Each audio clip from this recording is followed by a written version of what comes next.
عزیزان گرامی وقار، رسول پاک صلی اللہ تعالیٰ علیہ وسلم کی میلاد کے متعلق دلائل بہت سارے ہیں۔ ہاں، جس شکل سے منا رہے ہیں، ظاہر سی بات ہے زمانے کے بڑھتے بڑھتے ہر چیز میں ترقیاں ہوتی رہتی ہیں۔ سب سے بڑا سوال سنیوں سے یہی کیا جاتا، صحابہ نے منایا تھا، تابعین نے منایا تھا، اولیاء نے منایا تھا، یہ تو اب کے زمانے میں منایا جا رہا ہے۔ جلوس جو ہے اس کی تاریخ اعلیٰ حضرت فاضل بریلوی رحمۃ اللہ تعالیٰ علیہ نے بھی فرمایا، 8ویں صدی ہجری میں بعض عشاقان رسول نے جلوس نکال کر اپنے آقا کی بارگاہ میں خراج عقیدت پیش کیا، لیکن اس وقت موجود امت کے سارے علماء نے اس کو برا نہیں سمجھا، اس کو خراب نہیں سمجھا۔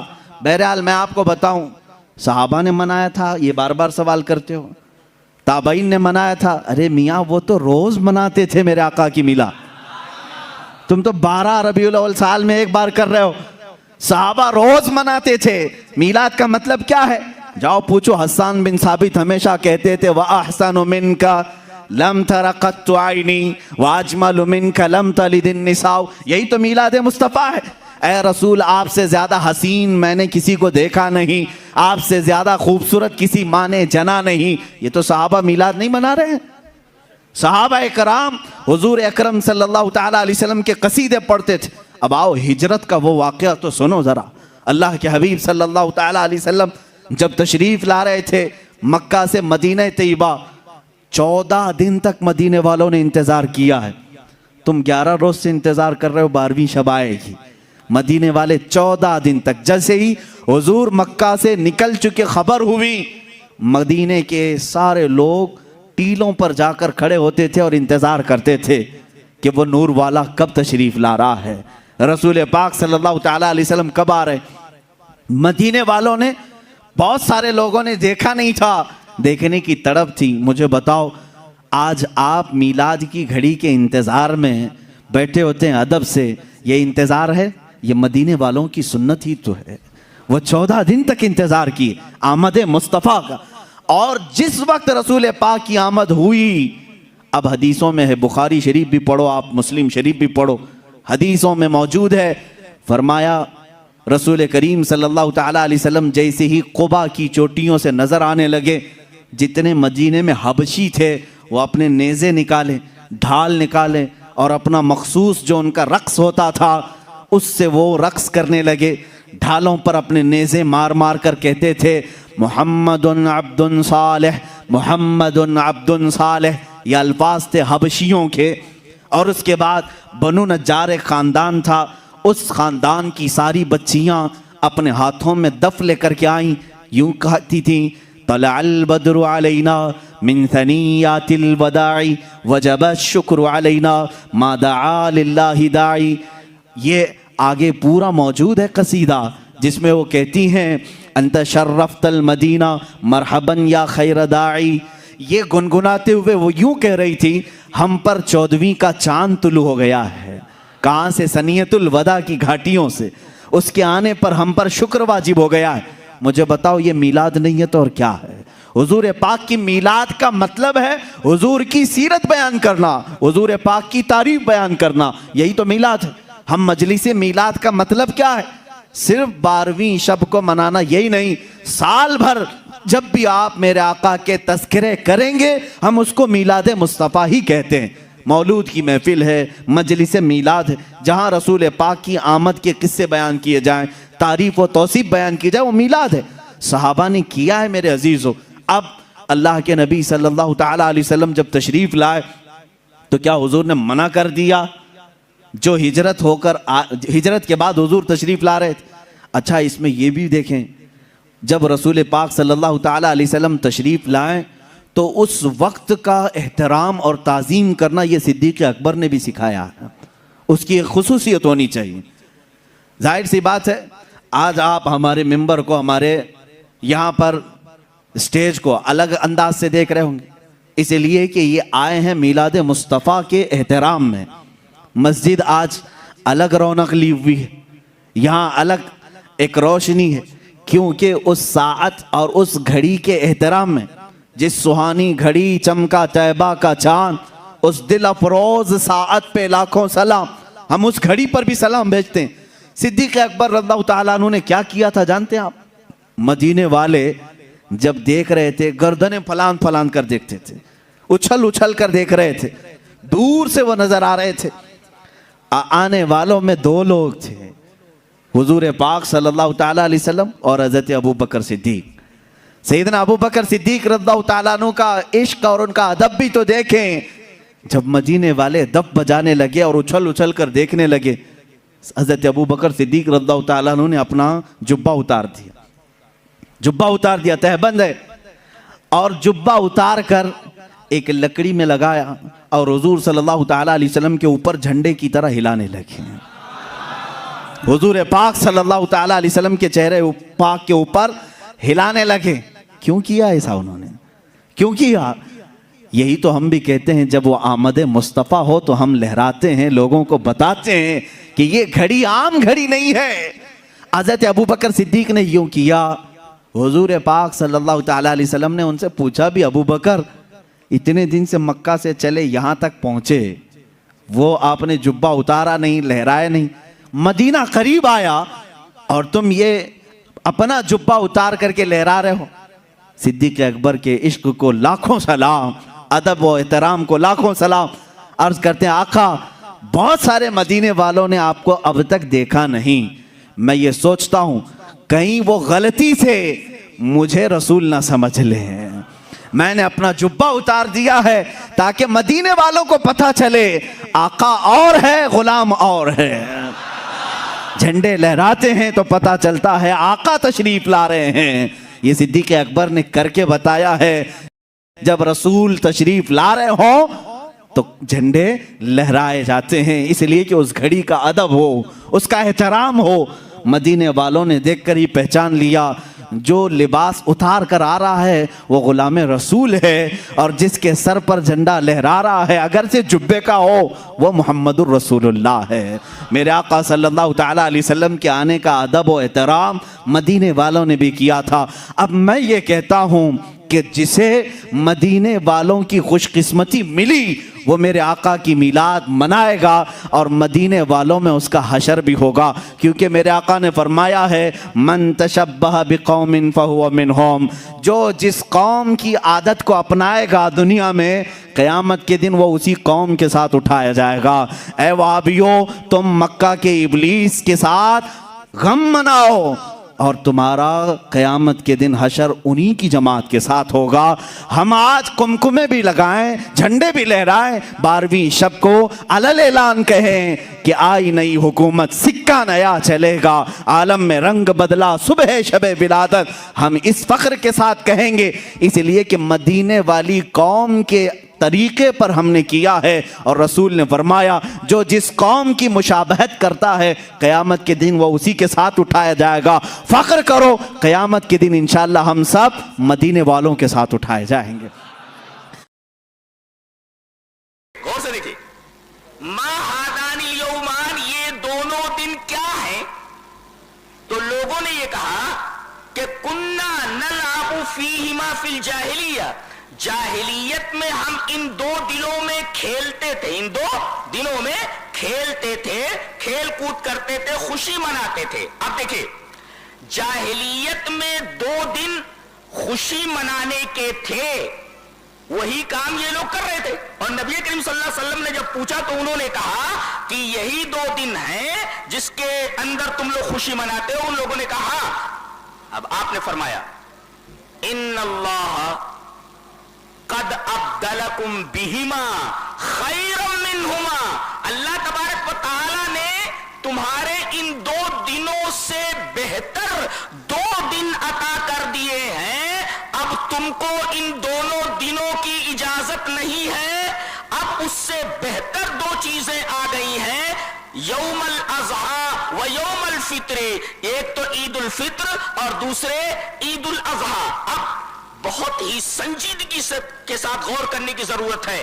اگر آدمی ان دو عیدوں کے علاوہ کوئی تیسری عید مناتا ہے تو اس میں اللہ کی توہین ہے, اس کے رسول کی توہین ہے. اس لیے کہ نبی نے یہ فرمایا کہ ان اللہ قد ابدلکم بہما, اللہ نے ان دو دنوں کے بدلے یہ 2 دن دیے ہیں. جب اللہ نے ان 2 دنوں کے بدلے یہ 2 دن دیے ہیں, اب اس کے اندر اضافہ کر لینا گویا کہ اللہ کی عطا کی توہین ہے. اور چونکہ یہ چیز اللہ نے اپنے رسول کے ذریعے دی ہے, رسول نے بھی ہمیں یہ 2 دن دیے ہیں. پتہ یہ چلا کہ اگر ہم اس عید کو بڑھاتے ہیں تو اس میں اللہ تبارک و تعالیٰ کی عطا کی توہین ہے, اور اس کے ذریعے اللہ تبارک و تعالیٰ نے جس کے ذریعے یہ عیدیں دی ہیں خود نبی کی توہین ہے. غور فرمائیں, بہت ہی حسین اور بہت ہی پیارا استدلال ہے. لے کر جاؤ.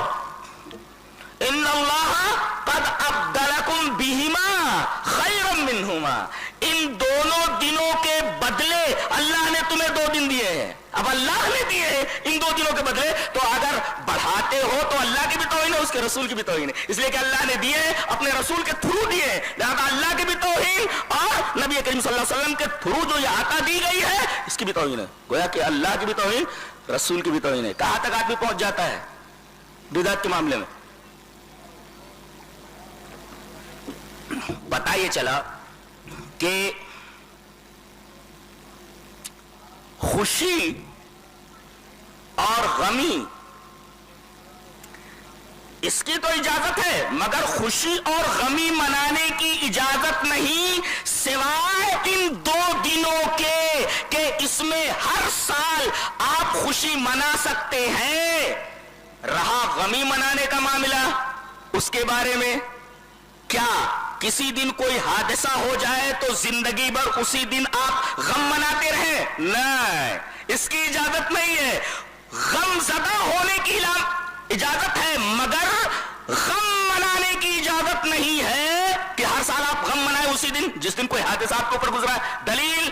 دلیل یہ حدیث پاک. وان عائشہ وحفصہ زوج النبی صلی اللہ علیہ وسلم ان النبی صلی اللہ علیہ وسلم قال لا يحل لامرأة تؤمن بالله واليوم الآخر ان تحد على ميت فوق 3 ليال الا على زوج. رواه مالک فی الموطا فی کتاب الطلاق. حضرت امام مالک رحمہ اللہ موطا امام مالک کتاب الطلاق کے اندر یہ روایت اسی طرح لائے ہیں, اور اس روایت کی راویہ 2 امہات المومنین ہیں, حضرت عائشہ رضی اللہ تعالیٰ عنہ اور حضرت حفصہ رضی اللہ تعالیٰ عنہ. وہ دونوں فرماتی ہیں کہ نبی اکرم صلی اللہ علیہ وسلم نے ارشاد فرمایا کہ کسی عورت کے لیے جو اللہ پر ایمان رکھتی ہو اور یوم آخرت پر ایمان رکھتی ہو, اس کے لیے حلال نہیں ہے. اب حلال کا الٹا حرام ہے. لا یحل, حلال نہیں یعنی حرام ہے کہ کوئی بھی عورت, اب اس کے ضمن میں مرد بھی آ گئے, کہ 3 دن سے زیادہ کسی مرے ہوئے آدمی کے اوپر نوحہ کرے, کسی مرے ہوئے آدمی کا سوگ منائے, سوائے اس کے کہ عورت 3 دن سوگ منا سکتی ہے اپنے شوہر کے اوپر. اس سے زیادہ کبھی بھی زندگی میں عورت کو بھی سوگ منانے کی اجازت نہیں ہے. یہ رہا خوشی کا تصور اسلام میں, اور یہ رہا غم کا تصور اسلام میں. امپورٹنٹ مفتی صاحب ماہ ربیع الاول کو رسول اللہ صلی اللہ علیہ وسلم سے نسبت ہے. اس مہینے میں حضور صلی اللہ علیہ وسلم کی پیدائش اور دنیا سے پردہ فرمانے کے واقعات پیش آئے. برائے مہربانی نبی صلی اللہ علیہ وسلم کی بعثت سے ایک مسلمان کو حاصل ہونے والے اسباق کے بارے میں چند باتیں بتائیں, اور آپ کی پیدائش سے دنیا میں کیا کیا اہم تبدیلیاں پیش آئیں. تو پورا موضوع ہے نا, اس پر بیان کریں گے. یہ تو 2 منٹ کا جواب نہیں ہو سکتا نا, سمجھیں. ابھی تو میں مختصر سوال جواب کے لیے بیٹھا ہوں, اس میں تو پورا ٹاپک پہ انشاءاللہ بیان کروں گا. یہ سوال ہے مفتی صاحب, عید میلاد النبی منانا کیسا ہے؟ سجاوٹ کرنا, نعتیں سننا کیسا ہے؟ نعتیں سننا تو جائز ہے, پڑھنا بھی جائز ہے, باعث ثواب ہے, لیکن جو منانے کا کانسیپٹ ہے نا عید میلاد النبی, یہ بدعت عمل ہے. نبی صلی اللہ علیہ وسلم کے دور میں ہر سال ربیع الاول آیا, کہیں ایک ضعیف روایت بھی نہیں ہے کہ آپ نے منایا ہو, یا صحابہ کا دور آیا تو صحابہ نے منایا ہو, کہیں ایک ضعیف روایت بھی نہیں ملتی. اور نہ تابعین نے منایا, نہ ائمہ مجتہدین نے, نہ محدثین, کہیں بھی نہیں ہے. اس سال خوشی ہوتی ہے, پھر اگلے سال اس مہینے میں آنے میں تھوڑی خوشی ہوتی ہے بھائی. ورنہ میرے تو 15 ماشاء اللہ 15 سمجھ لیں آپ بچے الحمدللہ اللہ برکت دے تو, اور وہ ہر مہینے میں کوئی نہ کوئی بچہ مارکیٹ میں آیا ہے. جنوری میں بھی کچھ آئے ہیں, کچھ فروری میں آئے ہیں, کچھ مارچ میں آئے ہیں. تو کیا مجھے جنوری میں بھی خوشی ہوتی ہے, مجھے فروری میں بھی خوشی ہوتی ہے, مجھے مارچ میں بھی خوشی ہوتی ہے؟ مجھے اس وقت خوشی ہوتی ہے جب نیا ورژن مارکیٹ میں آتا ہے, جب اطلاع ملتی ہے خیر خیریت سے اللہ نے ایک اور بیٹا یا بیٹی دے دی, اس وقت میں خوش بھی ہوتا ہوں, عقیقے کی بھی کوشش کرتا ہوں, مبارک باتیں لیتا بھی ہوں, مبارک باتیں پارسل کرتا بھی ہوں.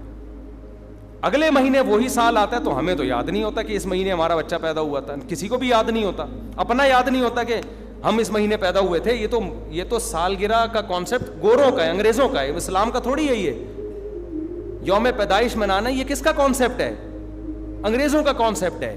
وہ 25 دسمبر یوم پیدائش مناتے ہیں, وہ اپنا یوم پیدائش بھی مناتے ہیں, برتھ ڈے جسے کہا جاتا ہے. اسلام میں برتھ ڈے کا کوئی تصور ہے نہیں ہے نا تصور. تو نبی کا برتھ ڈے بھی منانا کہاں سے جائز ہو گیا؟ اور اہم ترین بات یہ کہ رسول اللہ صلی اللہ علیہ وسلم نے پیر کے دن روزہ رکھا ہے, اور آپ نے یہ فرمایا کہ یہ میرا یوم ولادت ہے. اب روزہ اور جو تہوار ہیں, خوشی کے تہوار, وہ دونوں جمع ہو سکتے ہیں؟ عید کا دن روزے کا ہو سکتا ہے؟ روزہ رکھا شاید اسی حکمت سے کہ لوگ اس کو خوشی کا دن بنانا نہ شروع کر لیں. عید کے دن روزہ رکھنا جائز ہے. رمضان ختم ہوگا تو عید آئے گی, ختم نہیں ہوگا تو عید نہیں آئے گی. تو تہواروں پہ نہاتا بھی ہے انسان, بتیاں بھی لگاتا ہے, اچھے کپڑے بھی پہنتا ہے, اچھے چپل بھی پہنتا ہے, مبارک بادیں بھی دیتا ہے. نبی نے پیر کا روزہ رکھ کے بتا دیا کہ آج منانے والا دن نہیں ہے, سمجھتے ہیں اس کو سیلیبریٹ نہیں کر سکتے, کیونکہ روزہ اور تہوار ایک دوسرے کے اپوزٹ ہیں. جمعے کا دن بھی اسلام میں ایک قسم کی عید ہے. نبی نے جمعے کے دن کے بھی روزے کے ساتھ خاص کرنے سے منع کیا آپ صلی اللہ علیہ وسلم نے, کیونکہ اس میں بھی نہاتے دھوتے, صاف ستھرے کپڑے پہنتے ہیں, 2 رکعتیں پڑھنے, ایک طرح کا یہ بھی خوشی کا دن ہے, بڑا دن ہے. لہذا جمعے کو بھی نبی صلی اللہ علیہ وسلم نے اسپیشلی روزہ رکھنا کہ جمعے کا اس لیے میں رکھوں گا, یہ منع ہے. ویسے آپ کو چھٹی ہوتی ہے کسی کی, آسان ہے جمعے کا, وہ ایک الگ بات ہے, لیکن اسپیشل فضیلت سمجھ کے جمعے کا روزہ رکھے گا تو یہ عمل کیا ہو جائے گا؟ بدعت. تو آپ ایک طرف اس کو عید کا دن بھی کہہ رہے ہو, اور ایک طرف آپ کہہ رہے ہو کہ یوم ولادت پہ نبی نے بخاری کی حدیث ہے روزہ بھی رکھا ہے. تو یہ باتیں نبی کی تعلیمات کے بالکل اگینسٹ ہیں, سمجھتے ہو. ایک اور بات جو میں اکثر کرتا رہتا ہوں کہ یہودیوں کے لیے بڑا دن تھا اتوار, ہفتہ, جو ان کا ایک قسم کا عید کا دن نا, مبارک دن. عیسائی یہودیوں کے بعد آئے, ان کے لیے کون سا ہو گیا؟ اتوار. چرچ جاتے ہیں نا, اور بڑا دن ان کے لیے اتوار ہے نا.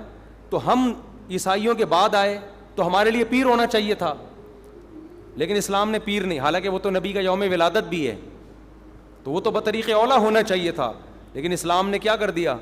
نہ اس دن کو اہمیت نہیں دی, نہیں, واپس جمعے کو چلے جاؤ.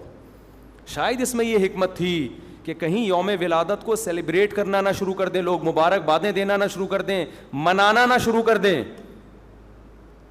تو روزہ تو بالکل تہوار کے اگینسٹ ہے, اور ویسے بھی عید میلاد النبی رات کو منائی جاتی ہے زیادہ. اسلامی تہواروں میں کوئی تہوار بھی رات کو منانے کا نہیں ہے. اسلام میں راتیں عبادتوں کے لیے ہیں, منانے کے لیے نہیں ہے. تہوار ہمیشہ دن میں منائے جاتے ہیں. جمعے کی نماز دن کی روشنی میں ہوتی ہے, مغرب کے بعد ہوتی ہے. ہم جمعہ جو مناتے ہیں دن کی روشنی میں مناتے ہیں نا. عید الفطر کب مناتے ہیں؟ مغرب کے بعد نہا دھو کے تیار ہو کے گلے ملتے ہیں, یہ صبح کے وقت. عید الاضحیٰ کب ہوتی ہے؟ صبح کے وقت. غیر مسلموں کے تہوار رات کو ہوتے ہیں. عیسائیوں کا کرسمس کب ہوتا ہے؟ رات کو. رات کو سارے آپ عیسائی دیکھ لیں گے وہ چمک دھمک کے جا رہے ہوں گے, اور صحیح ہے نا. اسلام میں تہوار دن میں, رات میں نہیں ہے. راتیں سونے کے لیے یا عبادت کرنے کے لیے. لیلۃ القدر یہ تہوار ہے یا عبادت کی رات ہے؟ یہ دن میں ہے یا رات میں؟ بولو. شب برات 15 شعبان یہ عبادت کی رات ہے یا تہوار ہے؟ اس میں اختلاف ہے علماء کا. جمہور عبادت کے قائل ہیں, تو عبادت کی رات ہے تو عبادت کی ہے نا, لیکن وہ دن میں ہے یا رات میں ہے؟ وہ رات میں ہے. تہوار کب ہوتے ہیں؟ دن میں ہوتے ہیں اسلامی, اور عبادت کی راتیں کون سی ہوتی ہیں؟ وہ رات میں ہوتی ہیں. سمجھتے ہو کہ نہیں سمجھتے ہو؟ عیسائیوں کے ہاں، یہودیوں کے ہاں الٹا ہے، ان کے تہوار کب ہوتے ہیں؟ رات کو، رات میں جشن کرتے ہیں. تو آپ عید میلاد النبی میں چراغاں کر رہے ہو رات میں، منا کب رہے ہو؟ رات میں. یہ تو ویسے ہی عید کا جو اسلام نے کانسیپٹ دیا اس کے بالکل اگینسٹ ہے. یہ یہود و نصارہ کا طریقہ ہے رات میں منانا. اور اس میں ایک حکمت بھی ہے، راتوں میں اگر آپ کو تہواروں کی اجازت دے دی جائے نا تو راتوں میں اس طرح کی ایکٹیویٹیز سے گناہ کی طرف جانے کا خطرہ زیادہ ہوتا ہے. تبھی عیسائی